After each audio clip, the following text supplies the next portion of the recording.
అందరికీ నమస్కారం. రేపు బుధవారం రోజు రాత్రి పడుకునే ముందు ₹1ని ఈ ప్రదేశంలో పెట్టి పడుకోండి చాలు.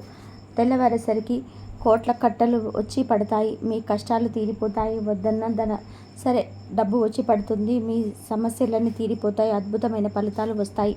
కాబట్టి బుధవారం రోజు రాత్రి పడుకునే ముందు ఈ రూపాయి బిళ్ళ పరిహారం ఖచ్చితంగా పాటించండి. చాలా మంచి రిజల్ట్ వస్తుంది.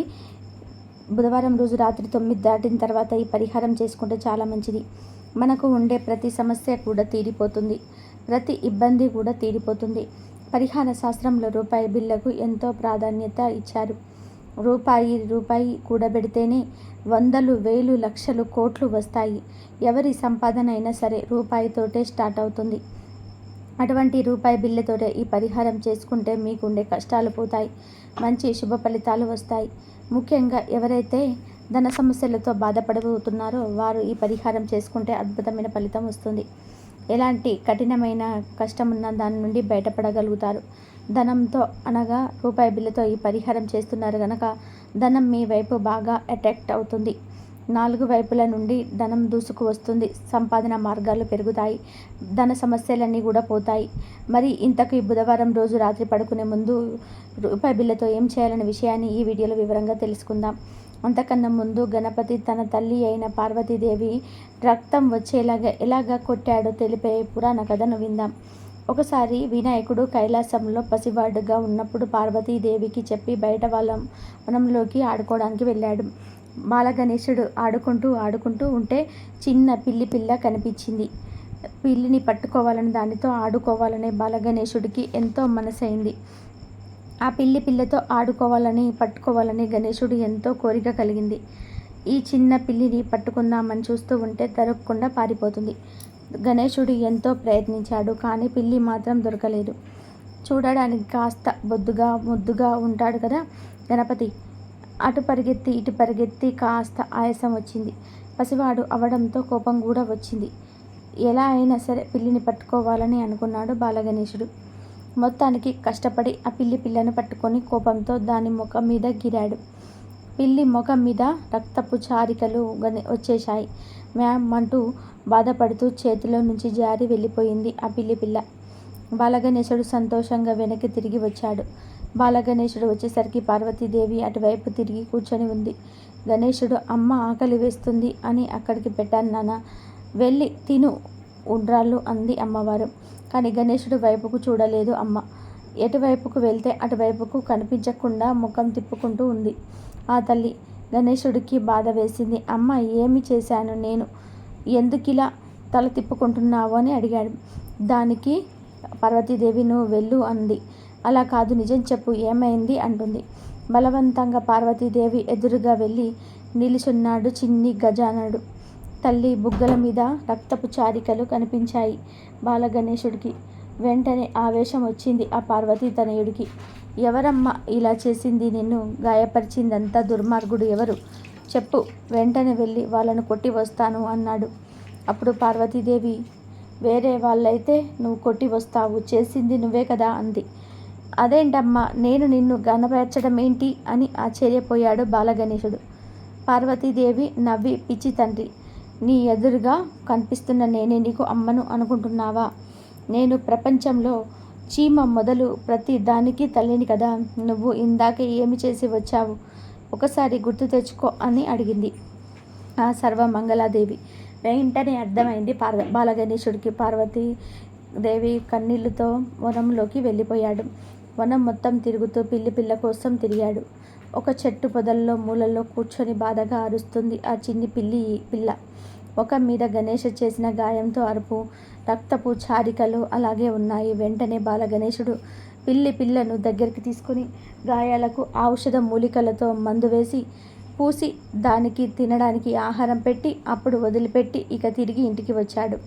గణపతి ఇంటికి వచ్చేసరికి ముఖం మీద గాయాలన్నీ కూడా మానిపోయి చల్లగా నవ్వుతూ ఎదురు వచ్చింది తల్లి పార్వతీదేవి. చూడగానే కరుచుకుపోయాడు బాలగణేశుడు. ఎక్కిళ్ళు పడుతూ అమ్మ పొరపాటు చేశాను, మన్నించు అన్నాడు. అప్పుడు ఆ తల్లి లోకమాత ఆచరించాల్సిన విధిని చెప్పింది. నాన్న గణేశ, ప్రతి ఒక్క జీవిలో కూడా భగవంతుడు ఉంటాడు. నీవు ప్రతి జీవిలో నీ తల్లిని చూడగలిగితే ఎవరిని బాధించలేవు. ఇది ప్రతి ఒక్కరూ జీవితంలో ఆచరించవలసింది. అనవసరంగా ఎవరిని నొప్పించటం, శారీరకంగా మానసికంగా హింసించటం చేయకూడదు. హింసించి ఎన్ని పూజలు వ్రతాలు చేసినా ఫలితం ఉండదు. అందరితో మంచిగా ఉంటూ ఉంటే అనుకోకుండానే తెలియకుండానే మంచి జరుగుతుందని ఆ తల్లి బాలగణేశుడికి చెప్పింది. నలుగురితో మంచిగా ఉండడం, వీలైనంత సహాయం చేస్తూ కలిసిపోవడం అనేవి మంచి లక్షణాలుగా పార్వతీ తనయుడికి తల్లి పసి వయస్సులో బోధించింది. అది విన్న బాలగణేశుడికి కంట్లో నీళ్లు తిరిగాయి. తల్లిని దీవించమని కాళ్ళ మీద పడి వేడుకున్నాడు. ఈ కథలో ఉన్న మంచిని నీతిని మనసంతా అలవర్చుకొని గణేశుడిని పూజించటంతో పాటు మన జీవన విధానంలో కూడా మార్పును తెచ్చుకుంటే మనలో మంచి సంస్కారాలు ఎక్కువవుతాయి. తద్వారా భగవంతుడికి చేరువవుతాము. ఆ గణేశుడి కృపకు పాత్రులవుతాము. ఇక వీడియోలోకి వెళ్ళే ముందు ఫ్రెండ్స్, మీరు ఇప్పటివరకు ఈ వీడియోని లైక్ చేయకపోతే వెంటనే లైక్ చేయండి. అలాగే మా ఛానల్ని కూడా సబ్స్క్రైబ్ చేసుకొని మాకు సపోర్ట్ చేయండి. విషయంలోకి వస్తే బుధవారం రోజు ఇది చేసుకునే రూపాయి బిళ్ళ పరిహారం చాలా చిన్న పరిహారం, కానీ ఫలితాలు మాత్రం చాలా అద్భుతంగా ఉంటాయి. ఆడవాళ్ళు, మగవాళ్ళు ఎవరైనా సరే ఈ పరిహారం చేసుకోవచ్చు. అసలు ఏం చేయాలి అంటే ఏమీ లేదు. బుధవారం రోజు రాత్రి 9 తర్వాత అంటే పడుకునే ముందు చక్కగా ₹1 బిళ్ళను తీసుకోండి. ₹1 బిళ్ళను తీసుకోండి చాలు. తీసుకొని ఆ రూపాయి బిళ్ళను ఒక వైట్ పేపర్లో వేయండి. ఆ పేపర్లోనే 5 మంచి తులసి ఆకులను కూడా వేయండి. పూజలు చేయని చెట్టు నుండి మాత్రమే తులసి ఆకులు కొయ్యాలి. వీటితో పాటుగా 3 లవంగాలను కూడా ఆ పేపర్లో వేయండి. రూపాయి బిళ్ళకు మన ధన సమస్యలను తొలగించే, ధనాన్ని ఆకర్షించే శక్తి ఉంటుంది. తులసి ఆకులకి, లవంగాలకి నెగిటివ్ ఎనర్జీని తీసేసే శక్తి ఉంటుంది. మన జీవితాలను మార్చే శక్తి కూడా ఉంటుంది. కనుక పేపర్లో రూపాయి బిళ్ళ, తులసి ఆకులు, లవంగాలు వేయండి. తర్వాత వీటిని కూడా పేపర్లోనే ఉంచి చిల్లపొట్టంలాగా కట్టేయండి. ఆ తర్వాత ఈ పొట్లాన్ని మీకు కుడి చేతిలో పట్టుకొని, నాకు ఉన్న ధన సమస్యలన్నీ కూడా పోవాలి, నా జీవితం కూడా ఆనందంగా మారాలి, డబ్బు నా వైపు ఆకర్షింపబడాలి అని మనసులో సంకల్పం చెప్పుకొని ఆ తర్వాత ఈ పొట్లాన్ని తీసుకొని వెళ్ళి మీరు పడుకునే చోట తలగడ కింద పెట్టుకొని పడుకోండి. మళ్ళీ మర్నాడు మీరు బయటికి వెళ్ళేటప్పుడు ఈ పొట్లాన్ని తీసి గుడికి వెళ్ళి గుళ్ళో ఉండిలో వేసేయండి. ఏ గుడి ఉండిలో వేసినా పర్వాలేదు. ఈ పొట్లంతో పాటు కొంత ధనాన్ని కూడా వేయండి. ఈ పరిహారాన్ని కేవలం ఒకసారి చేస్తే చాలు, మీకు అద్భుతమైన ఫలితాలు వస్తాయి. త్వరలోనే మీ ధన సమస్యలు తీరి మీరు ధనవంతులుగా మారిపోతారు. కాబట్టి మీరు కూడా బుధవారం రోజు రాత్రి రూపాయి బిళ్ళతో ఈ పరిహారం చేసి శుభ ఫలితాలను పొంది సంతోషంగా జీవించండి. రేపు మంగళవారం రోజు 1 గ్లాస్ కుంకుమ నీళ్ళతో ఇలా చేసి చూడండి.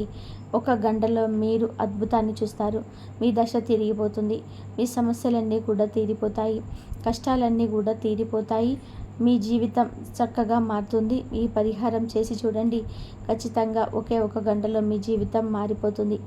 కుంకుమ నీళ్లకు ఎలాంటి నెగిటివ్ అయినా సరే లాగేసుకునే శక్తి ఉంటుంది. అందుకే దిష్టి తీయడానికి ఎక్కువగా కుంకుమ నీళ్లను ఉపయోగిస్తారు. కుంకుమ నీళ్లతో మీకు ఉండే ఎలాంటి సమస్యనైనా సరే తొలగించుకోవచ్చు. నేటిలో కుంకుమను కలిపితే కుంకుమ నీళ్లు రెడీ అయిపోతాయి. కుంకుమ చాలా పవిత్రమైనది. భారతీయ హిందువుల సాంప్రదాయంలో కుంకుమకు అత్యంత ప్రాధాన్యత ఉంది. కుంకుమ స్త్రీ 5వతనానికి గుర్తుగా భావింపబడుతుంది. కుంకుమను నుదుటి మీద బొట్టుగా పెట్టుకుంటూ ఉంటారు. గుమ్మాలకు కూడా కుంకుమ పెడుతూ ఉంటారు. అయితే ఇలా కుంకుమను ధరించడం వల్ల కూడా శాస్త్రీయ కోణం ఉందని తెలుస్తుంది. కుంకుమను నుదుటి మీద పెట్టుకుంటారు. 2 కనుబొమ్మల మధ్య ఉండే ప్రదేశాన్ని ఆజ్ఞా చక్రం లేదా 3వ నేత్రం అని కూడా అంటారు. ఈ నేత్రం ద్వారానే మనుషులను భగవంతుని దర్శించగలరని హిందువుల విశ్వాసం. అందుకు ప్రతీకగా ఇక్కడ కుంకుమను ధరిస్తారు. ఇక్కడే అన్ని నాడుల కేంద్రం ఉంటుందని భారతీయ సంస్కృతిలో గురువుల నమ్మకం. ఈ కనుబొమ్మల మధ్య వేలితో బొట్టు పెట్టుకునేటప్పుడు నొక్కటం ద్వారా శరీరంలోని అన్ని నాడులు చైతన్యవంతులవుతాయి. షోడశ సింగారాల్లో నుదుట కుంకుమ దిద్దుకోవడం ప్రధానమైనది. గడపకు పసుపు రాసుకోవడం, కుంకుమబొట్లు పెట్టుకోవడం శుభప్రదమని, లక్ష్మీదేవి వస్తుందని విశ్వసిస్తారు. పెళ్ళైన స్త్రీలు పసుపును తాలిబొట్టు వద్దకుని కుంకుమను ముఖాన్ని దిద్దుకుంటారు.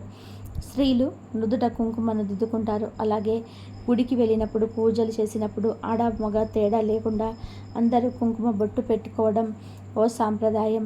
ఇక అమ్మవారి గుళ్ళల్లో అయితే కుంకుమ అర్చన తప్పనిసరి. హనుమాన్ దేవాలయాల్లోని ఆయన విగ్రహాలన్నీ కూడా నారింజ వర్ణంలోని సింధూరంలో కనిపిస్తాయి. ఎందుకంటే ఒకరోజు సీతాదేవి నుదుట సింధూరం దిద్దుకుంటే అది ఎందుకని అడిగిన హనుమతో రాముడి ఆయుష్ కోసం అని చెప్పి సీతమ్మ చెప్పిందట. వెంటనే రామభక్తుడైన హనుమ జానకి రాముడు దీర్ఘాయుష్ కోసం ఒళ్ళంత సింధూరాన్ని పులుముకున్నాడంట. ఆ రామభక్తే హనుమను చిరంజీవిగా చేసిందనేది పౌరాణిక కథనం. శివ భక్తులు విభూదితో 3 అడ్డనామాలు తీసి మధ్యలో కుంకుమ బొట్టు పెడతారు. విష్ణు భక్తులు నామగడ్డతో 2 నిలువు నామాలు తీసి మధ్యలో కుంకుమతో నిలువు నామం పెడతారు. వీరి సాంప్రదాయంలో 2 తెలుపు నామాలు విష్ణు పాదాలతో సమానం. మధ్యలో ఎర్ర నామము లక్ష్మీదేవి ప్రతీకగా భావిస్తారు. ఇలా భక్తులందరూ కుంకుమను ధరిస్తారు. కుంకుమకు అతీత శక్తులున్నాయని శాస్త్రాలు కూడా చెప్తున్నాయి.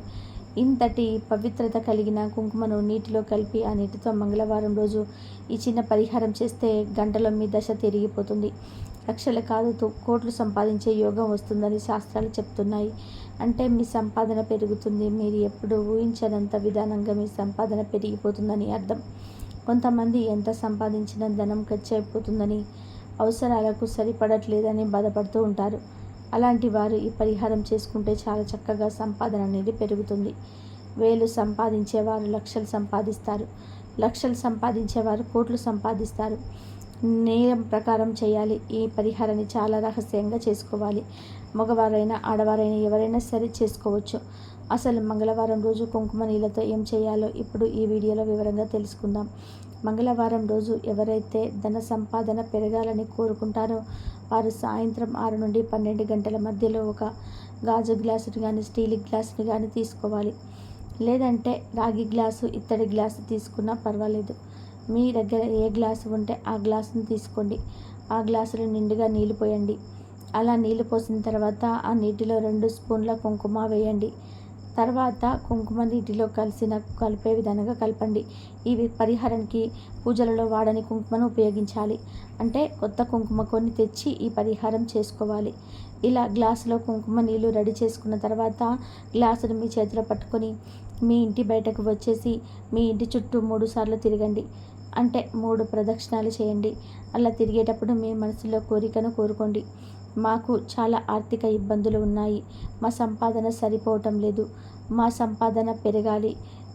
100 వేలు కావాలి, 1000 లక్షలు కావాలి, లక్షలు కోట్లు కావాలని దృఢంగా సంకల్పం చెప్పుకోండి. ఇలా సంకల్పం చెప్పుకుంటూ 3 సార్లు మీ ఇంటి చుట్టూ తిరగండి. తిరిగిన తర్వాత అటు నుండి అంటే ఇంట్లోకి వెళ్ళకుండా బయట వేప చెట్టుకు ఎక్కడ ఉంటే అక్కడికి వెళ్ళండి.